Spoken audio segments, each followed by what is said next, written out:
పశ్చిమ గోదావరి జిల్లా భీమవరంలో తమ్ముడిని తల్లిని అన్న చంపడంతో ప్రస్తుతం ఇది సంచలనంగా మారింది.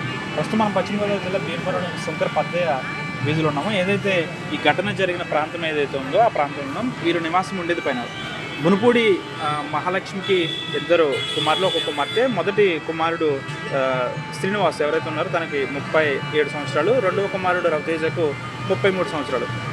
వీరు ఇద్దరు కాకుండా ఇంకొక సిస్టర్ కూడా ఉంది వీరికి. అయితే ఈమె బెంగళూరులో నివాసం ఉంది. అయితే గత కొంతకాలంగా శ్రీనివాస్ ఎవరైతే ఉన్నాడో తనకు మానసిక స్థితి సరిగా లేదని అయితే పోలీసులు ప్రాథమికంగా దర్యాప్తు అయితే చేపట్టారు. అయితే ఈరోజు తెల్లవారుజామున శంకర పద్దయ్య వీధిలో నివాసం ఉంటున్న వీరు ఎవరైతే మహాలక్ష్మి తల్లితో పాటు కుమారులు ఎవరైతే ఉన్నారో శ్రీనివాస్ రవితేజాలు, పెద్ద కుమారుడు శ్రీనివాసు ఈరోజు ఉదయం తెల్లవారుజామున 3 నుంచి 4 గంటల ప్రాంతంలో చాకుతో తల్లి మహాలక్ష్మిని మరియు తమ్ముడు ఎవరైతే ఉన్నారో రవితేజను అత్యంత కిరాతకంగా చంపేశాడు.